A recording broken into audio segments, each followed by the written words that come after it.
Para os imprevistos com a sua empresa, conte com o seguro empresarial da Tóquio Marine e garanta a continuidade das operações. Fácil para contratar, ampla aceitação, cobertura sob medida e assistência 24 horas.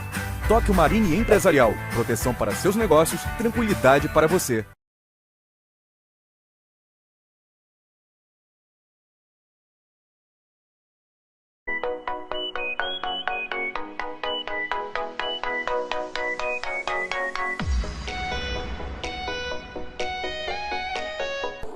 Olá pessoal, é com grande prazer que nós estivemos presente aqui no debate do Setembro Amarelo, organizado pela Prefeitura Municipal de Cabo Frio, através da Coordenadoria de Desenvolvimento Geral Humano, presidido pelo pastor Neemias. Tivemos a participação de Érica Rodrigues, superintendente de Políticas Públicas para Crianças e Adolescentes, da Betânia Batista, secretária da Criança e do Adolescente, da Luísa Maria, fundadora do projeto Moça Bonita, e de uma grande plateia.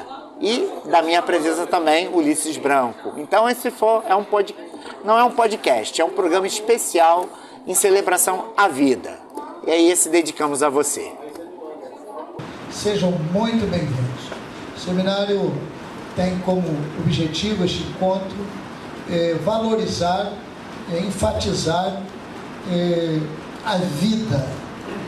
Vale a pena viver. Então nós ouviremos aqui pessoas que estão afinadas com este tema e nos darão aqui sinalizações sobre isso. Este evento é promovido pela Coordenadoria Geral de Desenvolvimento Humano e neste encontro está também pela participação da Secretaria Adjunta de Saneamento e Saúde do Trabalhador e o Conselho Municipal de Saúde. Tá bom? Isso, que alegria. Então, este evento está tendo como pano de fundo a realização desses setores. Boa tarde a todos. É um prazer, obrigada, pastor Neemias, pelo convite. É sempre muito bom falar da vida, né? Principalmente para mim, que valorizo de fato a vida, a oportunidade que eu tenho várias vezes de viver. E eu chego a me emocionar quando é essa temática de valorização da vida, porque quando eu faço uma reflexão sobre a minha trajetória de vida, a gente vê quantos motivos a gente tem para desistir, né? Então, eu, há mais de 15 anos, atuo no Sistema de Garantia de Direito da Criança e do Adolescente, e o meu ingresso nesse sistema, como garantidora de direito da criança, se deu justamente por conta da minha história pessoal, né? Eu fui convidada em 2008 para participar de uma palestra, e essa palestra falava sobre o abuso e a exploração sexual infantil no Brasil. Era o início da CPI da pedofilia. Naquele momento eu tive um grande impacto da minha vida, que eu acho que foi o meu maior nível de indignação, porque aquilo que eu achava que tinha acontecido só comigo na minha casa, a estatística me mostrava que ocorria em mais de 98% dos lares brasileiros. Então, não era só eu que tinha sido abusada, como assim a maioria das nossas crianças passavam pelo abuso sexual, isso era comum. E claro que, como toda pessoa que vivencia o abuso, que sofre o abuso, seja ele sexual ou físico, a gente tem sequelas, né? A gente tem alguns bloqueios, a gente tem uma reatividade muito grande. E com o passar dos anos, atuando nessa campanha, eu pude olhar para mim e identificar cada bloqueio, cada gatilho, cada abuso ainda sofrido nos dias atuais, o quanto as pessoas são abusivas com a gente, o quanto a nossa criação é abusiva, o quanto a nossa cultura é abusiva, o quanto somos cobrados além daquilo que muitas das vezes podemos ofertar, e o quanto nos sentimos culpados em falar não, né? Afinal, a gente vem de uma educação que quando a gente errava, a gente era agredido, né? Colocado de castigo. Nós não éramos ensinados você errou, vem cá, eu vou te ensinar a fazer o caminho correto. E nessa cultura muito abusiva, né, de você estar sempre bem, de você não poder falar, estou cansado, eu estou mal, hoje eu não estou afim, eu não quero visita, nessa cultura de você não saber e não poder se permitir o dia mal, a gente vai acumulando fracassos, decepções, constrangimentos e tantas outras emoções negativas ao longo dos anos. E aí, aos 33 anos, eu recebo um diagnóstico de depressão e síndrome do pânico num grau severo, no auge da minha carreira. E aí eu ainda estava atuando como design gráfico, estava realizando o meu maior projeto nessa área da identidade visual e recebo um diagnóstico desse. Mãe de 2 filhos biológicos, uma adotiva e 2 enteados. Vocês verem que eu gosto mesmo de criança, não é de brincadeira. E aí, de repente, paralisada, né? Naquele momento, no melhor momento da minha vida, paralisada. A ponto da minha filha debruçar na minha cama e não deixar eu dormir com medo de eu não acordar. E aí você se sente realmente muito impotente. Eu sonhei com os meus filhos. Eu não engravidei por acaso. Eu não estava numa profissão que era o dinheiro mais importante. Era a profissão que eu gostava, que eu tinha prazer. E eu nunca acreditei na depressão. Eu achava que era uma grande frescura, principalmente para as mães que não tinham filho igual o meu, segundo, né? Que já nasceu praticamente andando de skate. Então o menino me dava um sossego. Eu dizia, depressão é coisa de fresco. Não tenho um filho desse para agitar a nossa vida, não tenho a quantidade de trabalho que eu tenho, de responsabilidade que eu tenho, até me ver nesse quadro. E aí há uma grande frustração, você se vê impotente de realizar tarefas mais simples, como pegar uma panela de pressão e colocar no fogão. Porque era um peso surreal. Eu não tinha força. E aí o que resta para uma pessoa proativa? Não conseguir realizar nada, suas tarefas mais básicas. Qual é a sensação? Qual é o primeiro pensamento? Não vale mais a pena viver. Os meus filhos não merecem essa mãe. O meu esposo não merece essa mulher. E esse era um pensamento muito natural e é um pensamento muito comum, principalmente entre as vítimas de abuso sexual ou vítimas de exposição, de humilhação. Hoje a gente tem aí uma estatística de que as pessoas que são expostas com seu conteúdo íntimo na rede social, na internet, que são expostas, elas têm uma chance... 11% dessas pessoas que são expostas têm tendência suicida. E as nossas estatísticas hoje são muito altas, né? Nós tivemos aí, em uma década, um aumento de 43% nos casos de suicídio. A Organização Mundial de Saúde traz pra gente um dado de 700 mil mortes anuais por suicídio. E pasmem, nós tivemos um aumento de 86% no índice de suicídio de jovens entre 15 e 29 anos. E aí a grande pergunta é: o que nós estamos fazendo para reconhecer a importância da vida, da nossa vida, para que possamos contagiar o outro com tamanha importância? E eu lembro, eu falo, a gente está gravando, né? Não deixem meu marido ouvir isso, senão ele vai inflar e vai se sentir o cara, né? Roberto Carlos vai ficar para trás e ele vai cantar esse cara assim. Óbvio. Eu não sei como que meu marido suportou e vivenciou esse momento. Não sei. Se eu tivesse no lugar dele, talvez não, com certeza, não sejamos hipócritas aqui, eu não teria suportado. A mulher acorda, não quer pentear o cabelo, não quer mais sair da cama, não tem motivo para mais nada. E a pessoa está ali acreditando. E ele foi um herói quando ele dizia assim: você não está tendo prazer, alegria nas coisas básicas, né?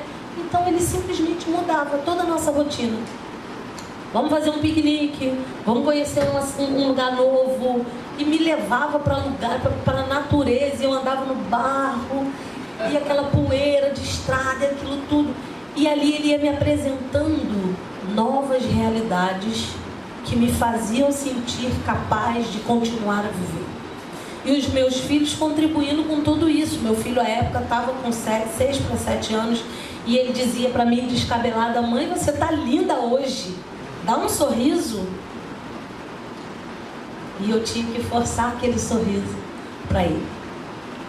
Foi a minha família que, o mesmo olhar que eu tinha para minha família de dizer, eles não merecem passar por isso pelo amor que eu tenho a eles, era a minha família que me convencia de que valia a pena lutar até o último instante por conta deles. E aí eles me apresentaram o sentido da valorização da vida.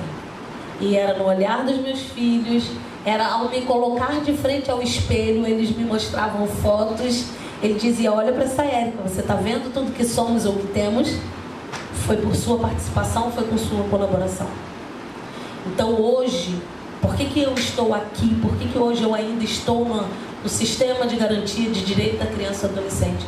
É justamente para dizer, não só para eles, para vocês pais, avós, para vocês homens e mulheres, é que nós temos o compromisso de valorizar a nossa vida, e não só a nossa vida, porque a partir do prazer de viver, das pessoas notarem na gente, essa gosta de viver, elas são impactadas pelo brilho nos nossos olhos, pelo sorriso largo que nós expressamos por aquilo que fazemos, por onde passamos.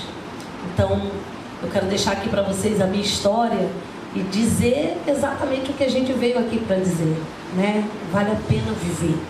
Vamos valorizar o que a gente tem de melhor, que é a nossa vida. Até pouco tempo eu fazia parte da coordenadoria, hoje não faço mais, mas a missão ela é muito maior que qualquer coisa. Dividir conhecimento salva vidas. Em 2017, eu diagnostiquei um câncer de mama, carcinoma infiltrante nível 3D. O nível 3D, ele é quase terminal. O câncer, ele é diagnosticado em 4 etapas. 1, cara, tu vai salvar. Foi o comecinho, vai dar certo. 2, tá complicado. 3, tá complicado demais. 4, metástase. E aí, então eu estava quase no bico do urubu. E eu quero confessar uma coisa para vocês. Quando eu diagnostiquei o câncer, ele não veio para mim como uma sentença de morte. Ele veio para mim como uma oportunidade. Ele veio para mim, eu sou cristã desde pequenininha, e sempre ouvi falar nas ruas de ouro, sempre ouvi falar num Deus Todo-Poderoso, e sempre amei esse Deus Todo-Poderoso. E aí, quando eu recebi o diagnóstico, eu falei assim: gente, que oportunidade de ver o Senhor. Eu vou abraçar o Senhor. Eu não quis saber, porque para ver Deus tem que morrer. E eu vi ali uma oportunidade. E o que aconteceu? Durante esse período assim de eu falar, as pessoas não entenderam: você está com câncer, você está feliz? Eu falei: gente, preste atenção, o câncer não é um bicho de 7 cabeças, é um momento que eu estou vivendo. E vai passar.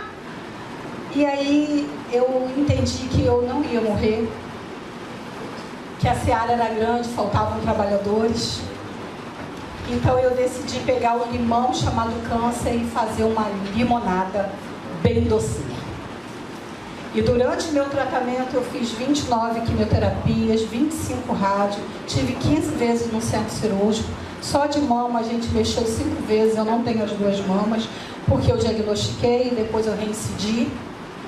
Essa musculatura eu também não tenho, eu bem sou deficiente física, eu paro na vaga de deficiente. Olha que beleza, tem que ter uma vantagem nessa. Tem que ter um benefício.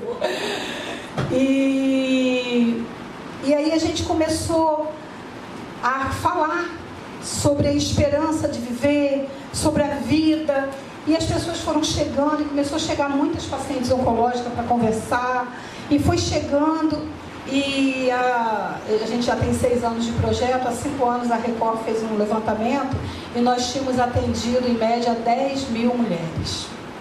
Para a honra e glória do nome de Jesus. Explicando para elas que o câncer não é o fim. É um começo de você viver melhor. Você pensa assim, quando a pessoa tem um diabetes. Quem aqui tem glicose alterada? A maioria tem, né? Você tem? Quem mais tem glicose alterada? Ou diabetes mesmo? Pois é. Uma pessoa diabética, comprovada, ela vive melhor do que uma pessoa saudável, se ela tiver consciência do que ela tem que fazer. Essa pessoa vai praticar exercício. Essa pessoa não vai comer açúcar, que açúcar inflama tudo. Essa pessoa vai dormir bem. Tudo depende de como você leva a sua vida. Você precisa escolher viver. E aí você vai encontrar o caminho, como ela citou, que o marido levou ela para viver outras experiências. Tira o foco da dor e joga o foco na vida. E a vida vai sorrir para você. Porque ela sorriu para mim. Após os anos de tratamento, foram 5 anos de tratamento. Eu recebi agora, dia 15 de abril. Eu não estou nem em remissão. Não há uma célula cancerígena sequer no meu corpo.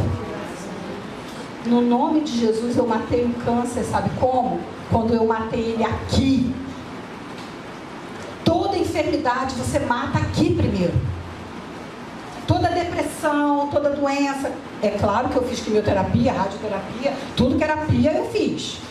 É a parte do tratamento. Mas a maneira que você vê o que você está vivendo modifica o seu futuro.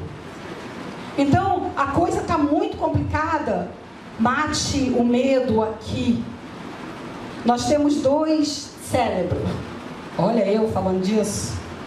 Nós temos um sistema nervoso que nós nascemos, o cérebro principal, que você nasceu, você vai chorar, vai mover a mãozinha. O cérebro não precisa te mandar fazer isso, você vai fazer. Mas nós temos um cérebro novo, que é o cérebro da primeira informação. Então, eu chego para a pessoa e falo assim, olha, o médico chega e fala assim, você tem câncer, é terminal. A pessoa fala, vou morrer. A célula manda essa informação, seu cérebro manda essa informação para os seus neurônios. E os seus neurônios começam a morrer. Porque você mandou a informação. Agora, o cérebro fala assim, você tem câncer. A pessoa fala. E você fala assim, é mesmo? Gente, foi o meu caso. Eu tenho uma oportunidade, eu vou ver. O meu cérebro recebeu aquilo como uma coisa boa. Eu consegui ver uma coisa boa. E o meu cérebro mandou informações para as minhas células, e as minhas células decidiram viver. No dia 28 de outubro, nós vamos ter em Cabo Frio a presença de doutora Tereza Cipreste. É a minha mastologista. Foi quem detectou o câncer. Eu já tinha câncer há 3 anos, não sabia. Você não fazia exame? Fazia exame. Mas esse outubro rosa eu conto. Mas eu me lembro que quando eu cheguei na sala da doutora Tereza, ela falou para mim assim, Luísa Maria, ela é brava assim, sabe? Quem está no controle? Você ou o tumor? Aí eu falei, doutora, é Jesus que está no controle. Aí ela falou assim, Luísa Maria, quem está no controle? Você ou o tumor? Aí eu falei, doutora, é Jesus que está no controle. Luísa Maria, quem está no controle? Você ou o tumor? Eu falei, é verdade, doutora, sou eu que estou no controle. Mas quem está no controle da minha vida é Jesus. Eu estou contando isso para vocês porque eu encontrei um caminho para viver. Eu encontrei numa hora de um deserto muito difícil, onde as pessoas decidem ir embora, os maridos decidem ir embora, muitos se afastam porque a mulher fica altamente depressiva. Eu encontrei um jeito de lidar com isso, pela misericórdia do Senhor. E essa maneira que nós vivemos a doença transformou a nossa cidade. Se você conversar com uma paciente oncológica hoje que tenha passado pelo projeto Moça Bonita, ela não vai chorar o câncer nem vai lamber a doença. Ela vai falar assim, eu só tenho hoje para viver. E hoje eu vou viver da melhor maneira possível. Eu serei feliz hoje. Porque ninguém que está aqui sabe a hora que vai morrer. A diferença de um paciente oncológico é que ele tem uma espada aqui na cabeça dele. Mas todo mundo tem essa espada. A gente atravessa a rua, pode ser atropelado. A gente pode infartar, mas nós nos esquecemos e vivemos bloco. Vamos vivendo uma loucura de vida. Acordou, não sei o que. Eu não vivo assim, filho. Eu tenho muitos afazeres, 6 horas da tarde, 7 horas, já desliguei meu interruptor, me procura 8 horas, 8h30, eu estou deitada no meu colchão de hipoflex do lado do meu marido. Também 3 horas da manhã meu relógio desperta para eu começar a minha vida de organização, porque eu prefiro fazer mais cedo. 5h30 eu levanto da minha cama e vou viver. Organize a sua vida da maneira que você gosta. Seja feliz no que você gosta de fazer. Encontre um motivo e celebre a vida. Muito bem. Antes de passarmos ao outro, então, neste primeiro bloco... Durante a doença eu escrevi 8 livros. Assim, Por isso que me chamam de bom, neste primeiro bloco eles fazem uma apresentação, eu estou repetindo isso aqui, só responda aqui por favor, e essa motivação linda que a Luísa apresentou, mas só para realçar, ela deixou claro isso, acho que todo mundo entendeu, que mesmo tendo essa experiência religiosa de fé, ela cumpriu todo o tratamento, não é isso? Tudo, exatamente. Não é? Todo o tratamento. Tudo. Então, Tem que andaram fazer. de mãos dadas, ciência e Fé. a sua fé, a sua experiência religiosa. Você não abandonou, dizendo, eu não vou abandonar o tratamento, não. Ela Todo seguiu o tratamento e valorizar a vida significa também valorizar a ciência. A ciência, inclusive eu só posso testificar essas coisas que nós conversamos porque eu tenho vários exames, são mais de 100 exames que podem comprovar tudo que a gente falou do começo ao fim. Sem a comprovação da ciência, como vai provar o milagre da vida? Muito obrigado, pastor Neemias, muito obrigado, minha amiga Luísa. A gente já participou de um projeto com crianças juntos, a Betânia também. A Érica tem um testemunho lindo de vida, meus parabéns, que ainda não chegou ao fim, tem muita coisa a ser construída ainda. E, bom, eu vou tratar do assunto de uma forma que nós venhamos a entender a depressão, porque hoje parece que se tornou a doença da moda. Mas ela é uma doença muito antiga, que antigamente se chamava melancolia. E muito mais antiga se chamava dissídia. Fazia parte dos 7 pecados capitais, que para o português foi traduzido por preguiça. Do latim foi traduzido erradamente por preguiça. Ou seja, aquele que abandona a vida. Então não é uma coisa que acontece. Ela veio com a Revolução Industrial, com a mudança do homem do campo, com as pressões de trabalho, os altos horários de trabalho que ele tinha que percorrer. Isso começou a inflamar esse sentimento no ser humano. E também a partir do iluminismo. Foi um movimento que houve entre a Idade Média ali, que marca o início da Idade Moderna, em que a ciência veio ter mais valor que a religião, que pensadores, houve a Revolução Francesa como marco, e que começou a abandonar um pouco a fé, e também muitas pessoas começaram também ali a se questionarem demais também e a cometerem tal ato. Hoje a gente vê isso muito frequente, A Érica aqui perguntou, que geração é essa? Nós somos aqui, eu acho que eu sou o mais novinho da mesa aqui, mas nós somos uma geração mais resiliente que a... Estamos iguais.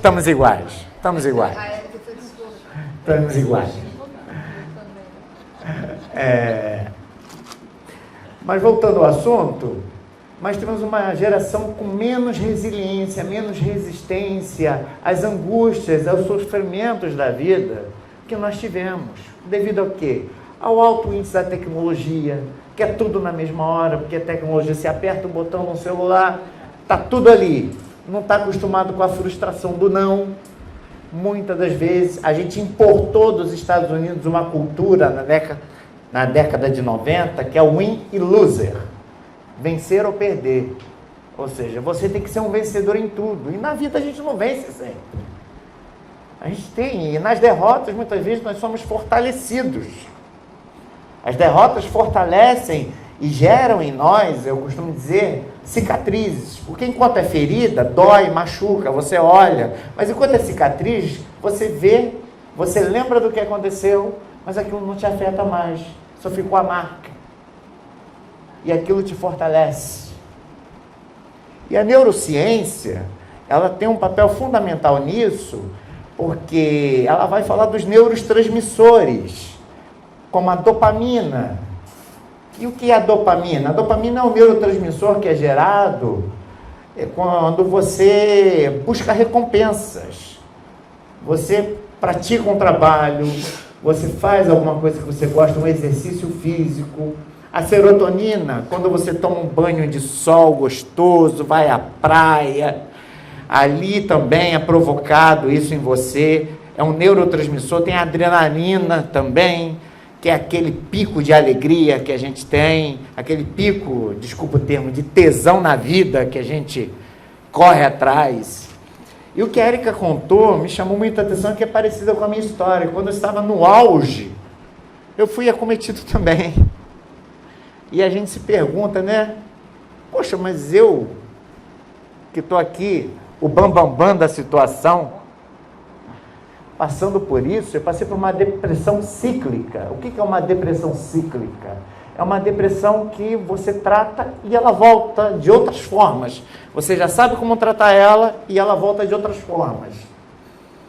E até eu entender isso, ainda no início desse século, na primeira década, em 2005, até entender isso, eu achava, né, a própria religião, muitas das vezes, erroneamente, não por culpa da religião, mas por culpa de uma cultura nossa, de achar que tudo era diabo, que tudo era opressão na sua vida. E não, eu tinha acabado de perder um pai desaparecido no mar, eu tinha largado uma faculdade de jornalismo, no qual já era âncora da TV Estácio, no Rio de Janeiro, já fazia esporte.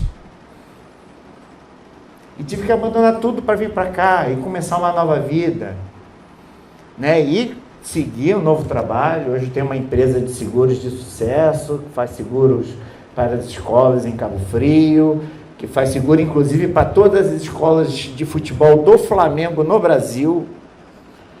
Isso foi conquistado com muito suor, com muita lágrima, com muito trabalho, mas também com muita perseverança e acreditar naquilo que Deus tem para a gente.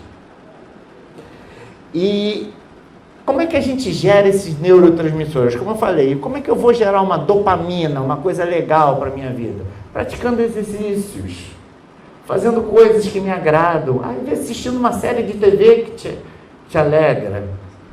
Como é que eu vou gerar serotonina? Um banho de sol, uma vitamina D, uma caminhada na praia. A gente mora numa região maravilhosa, a alcalina das águas que nós temos aqui na Praia do Forte, na Praia das Conchas, Praia do Peró, enfim, as praias aqui da região. Isso tudo fortalece a geração desses neurotransmissores. E várias atividades, o seu bem-estar, você está com pessoas que você gosta. Já foi comprovado que quanto mais aglomerado você vive, por exemplo, se você participa de um coral, se você participa de uma religião, se você participa de uma associação, se você faz até o bem ao próximo, né? Como a Luísa fez aqui através do projeto Moça Bonita, que ela pegou uma experiência de vida, isso também vai alimentando no seu ser químicas que vão te ajudando a enfrentar isso. Então eu fiz psicoterapia, fiz TCC, fiz psicanálise, tive que ter no início acompanhamento psiquiátrico, tomar remédio, depois teve o desmame, porque você não pode ficar também dependente do remédio. Remédio é importante, sim, mas ele não pode se tornar uma muleta na sua vida. E o mais importante é a gente entender a sociedade que a gente vive hoje. A gente não se deixar levar, muitas das vezes, pelo que a publicidade impõe para a gente. Né? São traumas que a gente vive, que às vezes a sociedade aumenta, que às vezes tem programas de TV, ou na internet até para os jovens, né? Tem até jogos, RPGs, que no final desafiam ao suicídio, que você tem que tomar muito cuidado com o que os seus jovens hoje, seus filhos estão fazendo, assistindo, coisas que não existiam na nossa época. E tomar cuidado também, hoje a gente tem a cultura, né? As pessoas até gostam, da música, sofrência. Você cantar uma vez ou outra, tudo bem, né? Quem não gosta de cantar Evidências no karaokê? Todo mundo gosta, é a música mais cantada, já foi comprovada isso no karaokê. Porém, se você ficar cantando aquilo, você vai estar alimentando o seu cérebro daquilo o tempo inteiro. E você vê que as músicas hoje não é o sofrer de amor, porque você tem músicas lindas do Djavan, lindas de Bixinguinha, de Noel Rosa, que falam sobre o sofrimento do amor, mas que não te levam para uma questão de gostar de sofrer. Hoje a pessoa, na música, fala que gosta de sofrer. Fala que é a mulher traída, que é o homem traído, que tem orgulho disso, que por causa disso vai pegar mais sei quantas. Então tudo isso, o próprio Renato Russo, ele viveu uma época depressiva quando escreveu Pais e Filhos, que ele fala, essa música é uma música depressiva, eu escrevi num momento ruim da minha vida. E depois ele entrou em outro período que ele começou, até escreveu Vento Litoral, outras músicas, né, que trazem mais alegria, né? Se você parar para pegar a letra, estátuas e cofres, paredes pintados, ninguém sabe o que aconteceu. Ela se jogou da janela do 5º andar. Nada é fácil de entender. A própria música já fala isso. Só que a melodia não faz você prestar atenção, porque o nosso cérebro, ele é dividido em 2 hemisférios. O hemisfério direito, que é o hemisfério criativo, que é o hemisfério em que você ali tem a maior parte artístico, mais emocional, e o hemisfério esquerdo, que é um hemisfério em que você tem as suas noções básicas de movimentação, de inteligência, de guardar. Por isso que tem, na neurociência, a gente fala do efeito Mozart, que é o quê? Quando você estuda ouvindo música clássica ou uma música instrumental, você prende suas emoções e você capta ali mais fácil a matéria, né? Porque o seu lado esquerdo está mais livre para fazer isso, né? Fazendo um breve resumo aqui de tudo que a gente tem para falar, né? Sartre também é um grande filósofo que fala que é no outro que a gente se identifica. Então tudo isso a gente pode trazer, identificar e viver. O Gonzaguinha tem uma música muito linda que fala que às vezes a vida é ruim, né? Ninguém quer a morte, só saúde e sorte, apesar de tudo isso. E a pergunta roda e a cabeça agita, e eu fico com a pureza da resposta da criança, que é bonito e é bonito. Obrigado pela oportunidade. Obrigado, professor Luiz. Enquanto você estava falando, eu estava me lembrando aqui, né? Canta, canta, minha gente, deixa a tristeza para lá. São músicas que trazem canta alegria. Forte, canta alto, que a vida vai melhorar. Não é? E é de um Martinho da Vila, que se a gente for ver, né, saiu Não é verdade?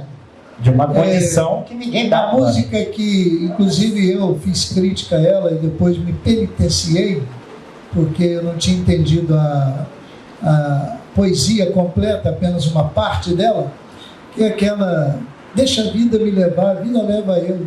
Assim, as pessoas levam muito. Na verdade, o Zeca ali, se você olhar toda a letra da música, ele está querendo dizer que apesar de tudo que acontece na vida, ele vale a pena viver. Então, vida me leva na vida. Me leva a vida, não é deixar a vida de qualquer jeito. Não, e a leitura feita por mim, a partir de outras leituras que eu tinha ouvido, era de que era uma música irresponsável. Deixa a vida me levar, a vida leva eu, quer dizer, sem você se responsabilizar por nada. E um dia fui provocado a partir de uma parte que eu vi no carro, fui para casa, peguei lá o Dr. Google, peguei a letra e fui ler. Coisa linda! Se a coisa não sai do jeito que eu quero, também não me desespero. Olha só que coisa linda. Vou deixar rolar. Não, olha só. A gente vai dar um rápido intervalinho. Daqui a pouco a gente está voltando aqui com esse debate Setembro Amarelo, Prevenção à Vida. Seu veículo protegido pagando até 50% menos? Sim, com o seguro Tóquio Marine Auto Roubo, você tem a cobertura ideal e pagando em até 12 vezes sem juros no cartão. Proteja seu carro contra roubo, furto e incêndio. Consulte já seu corretor.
Procurando um seguro para proteger sua casa? Conheça o seguro Tóquio Marine Residencial e deixa que a gente cuida do seu patrimônio.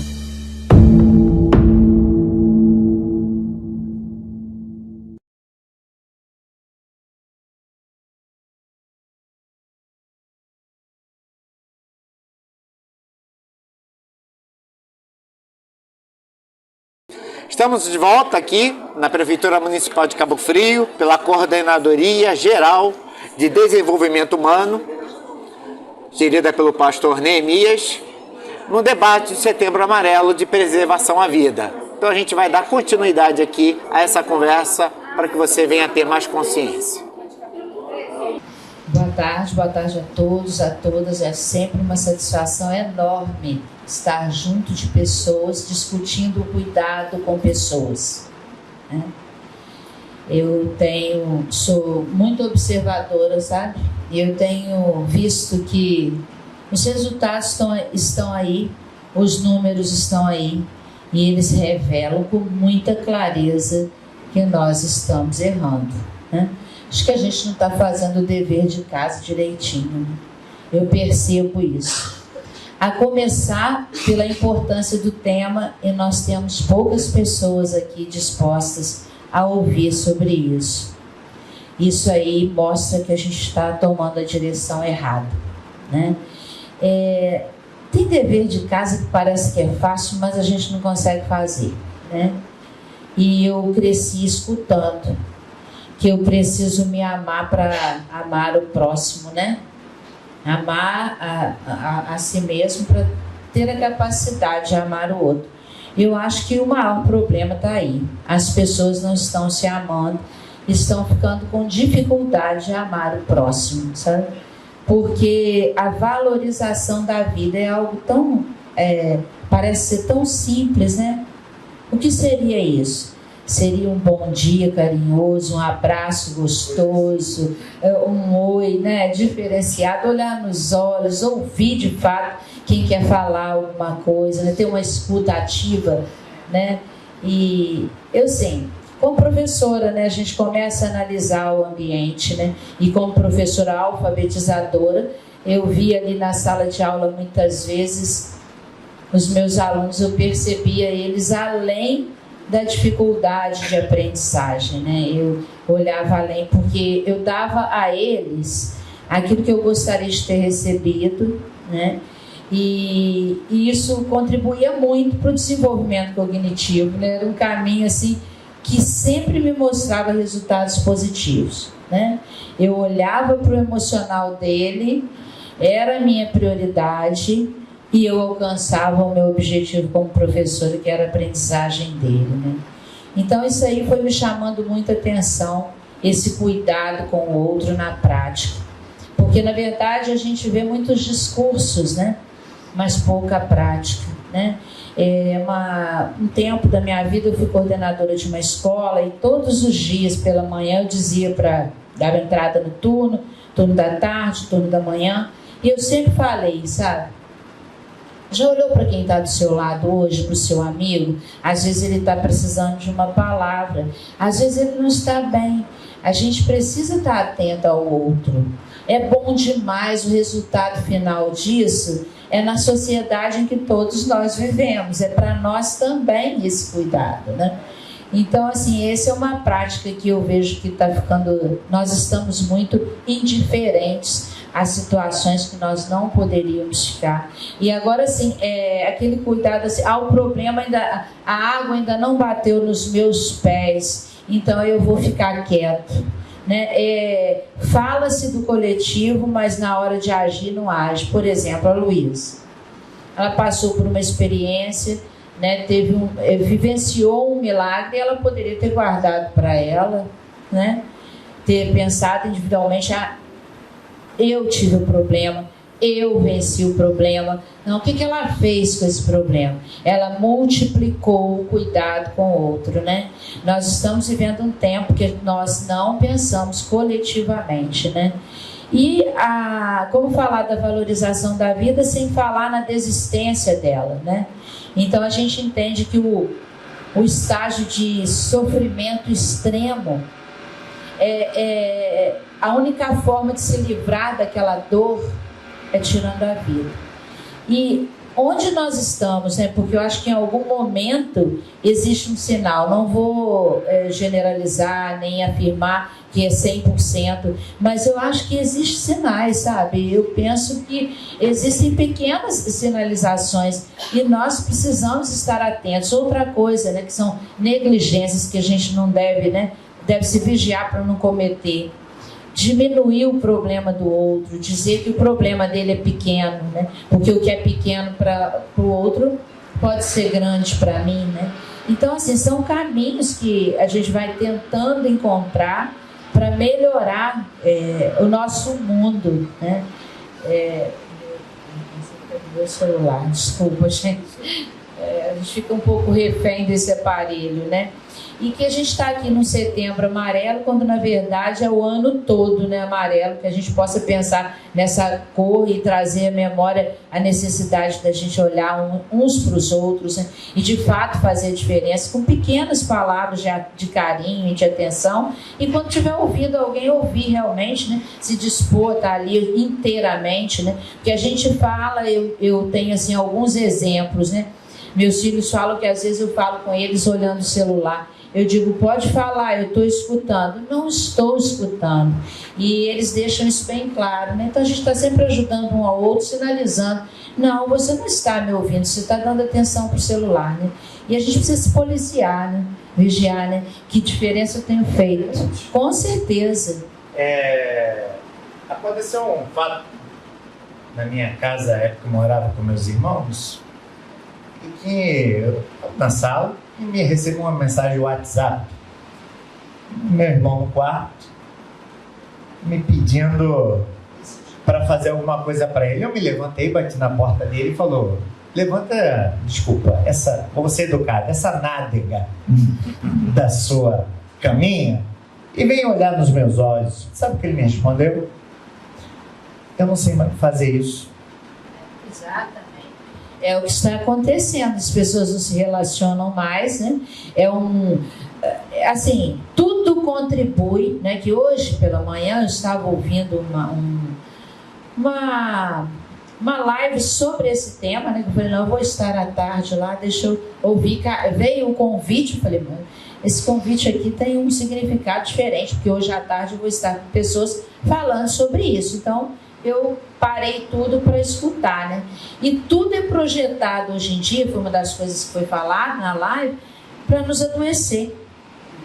Tudo hoje em dia é projetado para nos adoecer. A começar pelo tempo, né? O tempo, a gente não consegue mais administrar o nosso tempo como fazíamos, né? Nós tínhamos mais tempo para as coisas e hoje a gente não tem. E aí a gente não tem tempo para o filho busca outras estratégias para suportar algumas questões, porque ouvindo cada um, a gente vê que tem situações de dor, né? Que elas vão aumentando, e aí isso não cicatriza nunca, leva à dor extrema, que é onde leva a cometer, né? Recentemente, eu soube de uma aluna queridíssima minha, né, que partiu dessa forma. Eu fiquei em estado de choque, né, e imaginando as feridas que isso causou naqueles que precisam continuar aqui, né. E aí, se a gente não cuida desses que tiveram que dar continuidade, aonde que nós vamos chegar, né? Então, assim, eu vi coisas importantes sobre a prevenção hoje pela manhã, e que diz que a primeira coisa que não podemos negligenciar em dizer, né, como já falei, diminuir a dor do outro, escutar ativamente, né, para que a pessoa coloque para fora. A gente precisa colocar para fora.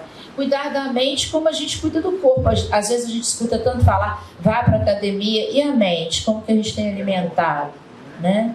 Poxa, como que às vezes a gente fere alguém sem saber que feriu e segue a vida? E a pessoa fica lá. Eu costumo dizer repetidas vezes, eu não escolho o que eu recebo, mas eu escolho o que eu transmito, né? Então, quando alguém pouca convivência comigo, escolhe me chamar de Betaninha, carinhosamente, né?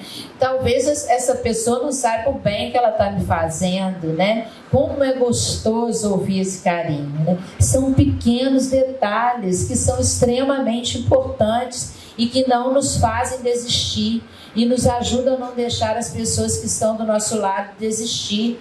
Mas as pessoas passam por cima uma das outras sem nem querer saber, sabe? Nosso maior desafio são os relacionamentos interpessoais. Eles precisam ser saudáveis. E isso também está se acabando. A gente entra num ambiente de trabalho onde vivenciamos uma disputa, um ringue, onde as pessoas estão ali lutando para ter o lugar da outra, para dizer quem ganha mais, quem ganha menos. Meu Deus, nada disso vale a pena, né? É uma coisa assim que adoece. Se a gente não buscar um direcionamento, pequenas coisas vão nos adoecendo, como já falei aqui anteriormente. São tantos detalhes. Eu me lembro, eu gosto de compartilhar, não quero me estender, por favor, pastor, me chame a atenção se eu estiver me alongando muito. Um aluno meu estava triste, né? E eu olhei para ele e disse, ele hoje não está prestando atenção, o que está acontecendo, né? Parei a aula e chamei, conversei, uma experiência, ele veio perto de mim e eu falei, o que aconteceu? Ele relutou. Eu falei, não, fala com a tia, o que houve? Eu briguei com meu avô, estou muito triste. Aí eu falei, você brigou com o seu avô? Peraí, vamos resolver isso agora. Vamos telefonar para o seu avô, você vai conversar, ele vai te perdoar. Não, tia, ele não vai me perdoar. Falei, meu filho, claro que vai, o seu avô te ama, ele vai te perdoar. Como que a gente imagina, esse avô imaginou, que essa criança fosse para a escola, que ia prejudicar a aprendizagem dele, que ele ia entrar ali entristecido, e que a gente precisa cumprir um papel observador, né, ali. Aquela criança, então, ligou para o avô e o semblante mudou, e a aula rendeu, porque ele viu que o avô perdoou e realmente assim, nós precisamos ter atenção, né? Esse avô depois teve a oportunidade de conversar comigo, eu não podia realmente imaginar que ele estaria tão entristecido, né? E a gente precisa ter essa percepção, né? E Deus vai nos colocando em lugares, nos dando a oportunidade de fazer diferença na vida das pessoas, né? E aí vamos então cuidar da mente, escutar as pessoas atentamente. Uma sociedade que diz que você tem que ser forte o tempo todo, é complicado manter a saúde emocional, né? E entender que não existe força maior no mundo do que o amor, né? Eu entendo que não existe força maior do que o amor, né? Que a gente possa seguir aí confiante, abraçar mais, sorrir mais, ouvir mais, amar mais e principalmente, né, pensar antes de falar para não ferir o outro. Pequenas cicatrizes, né, passam a ocupar um lugar enorme dentro de nós e nós precisamos nos unir e mudar esses números. E nós só vamos mudar esses números quando nós aprendermos a nos amar, para que possamos então amar o outro, né? Que a gente siga aí confiante que nós vamos avançar nesse amor ao próximo, né, pastor? Né, Luiz? Não é isso? Ulisses, Érica, tá bom? É isso, gente, que eu tenho para dividir com vocês aí um pouquinho. Gente, se viessem aqui 3 de vocês, já valeria a pena. foi o que nós entregamos. Quem precisava disso? Valorizou muito a presença de vocês. Então, não é apenas uma retórica. Não. É uma mentalidade, uma atitude que eu tenho. Entendeu? É você que está aqui, é você que vai tudo. Vale a pena. Setembro Amarelo, ele surgiu nos Estados Unidos por causa de um adolescente de 17 anos que pintava um Mustang amarelo e se matou e deixou um bilhete para os pais dizendo: não se culpem. E é complicado o pai não se culpar depois de tudo isso. E a partir de 2015 se tornou um movimento mundial, alcançando o Brasil através do CVV, né? Que as pessoas podem entrar em contato, né? Tem toda uma assistência, então é uma preocupação. E a gente vai fazer um ode à vida, né? Um hino do Roberto Carlos, do Erasmo Carlos, que diz que é preciso saber viver, porque a gente aprende a viver a cada dia, um com o outro, em convivência e nesses debates. A OK TV tem orgulho de estar transmitindo esse evento público e esse evento necessário através do programa Formação do Saber, e que você possa ter consciência na sua casa, na sua família, que é o primeiro núcleo, para que as suas crianças, você mesmo, procure se cuidar mais, procure entender como se você funciona e procure um profissional, se necessário for. Não tenha medo, ninguém é forte o suficiente, mas juntos a gente consegue vencer esse grande mal do século.